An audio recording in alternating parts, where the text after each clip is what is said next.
അങ്ങനെ സ്കോട്ട്ലൻഡിനെ 1-5 ഗോളുകൾ തകർത്തുകൊണ്ട് Germany euro കപ്പിന് തുടക്കം കുറിച്ചിരിക്കുകയാണ്. യൂറോ കപ്പിന്റെ ആവേശകരമായ ഉദ്ഘാടന മത്സരത്തിൽ 1-5 ഗോളുകൾക്കാണ് ജർമ്മനി സ്കോട്ട്ലൻഡിനെ തകർത്ത് വിട്ടത്. ഇന്നത്തെ മത്സരത്തിന്റെ ഹൈലൈറ്റ്സിനെ കുറിച്ച് നമ്മൾ സംസാരിക്കുന്നതിനെക്കാട്ടി ഉപരിയായിട്ട് ടോണി ക്രൂസ് എന്ന മധ്യനിരയിലെ മാന്ത്രികന്റെ അഴിഞ്ഞാട്ടത്തിനെ കുറിച്ചായിരിക്കും പറയേണ്ടത്.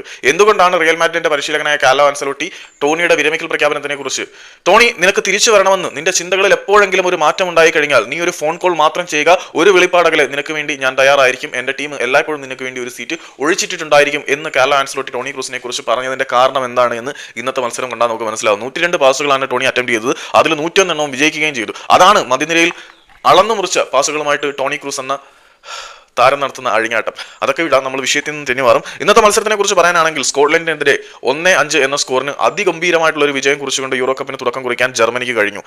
ആദ്യ പകുതിയിൽ തന്നെ മത്സരത്തിന്റെ ഫസ്റ്റ് ഹാഫിൽ തന്നെ 3 ഗോളുകൾക്ക് മുന്നിലായിരുന്നു ജർമ്മനി. മത്സരത്തിന്റെ ഒരു കണക്കുകളിലേക്ക് പോയി കഴിഞ്ഞാൽ മത്സരത്തിന്റെ 10ാമത്തെ മിനിറ്റിൽ ഫ്ലോറിയൻ വിയറ്റ്സിലൂടെ ജർമ്മനിയാണ് ലീഡ് എടുത്ത് തുടങ്ങിയത്.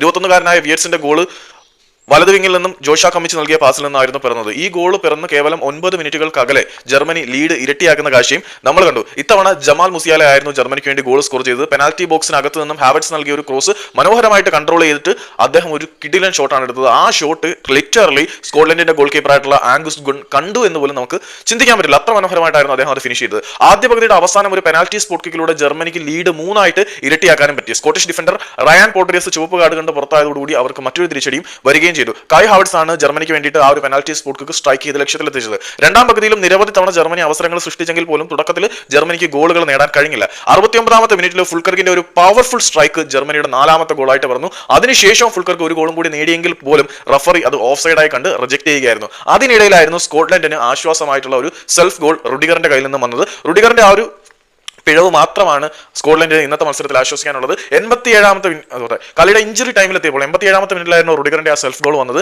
കളിയുടെ ഇഞ്ചുറി ടൈമിലേക്ക് വന്നപ്പോൾ എമീച്ചാൻ കൂടി ഗോൾ നേടിയതോടുകൂടി ജർമ്മനിയുടെ ജയം പൂർത്തിയാകുന്ന കാഴ്ചയാണ് നമ്മൾ കണ്ടത്. അടുത്ത മത്സരത്തിൽ ഹംഗറി ആയിരിക്കും ഇനി ജർമ്മനി നേരിടുന്നത്. സ്കോട്ട്ലൻഡ് സ്വിറ്റ്സർലൻഡിനെ നേരിടും. അപ്പം താങ്ക് യു.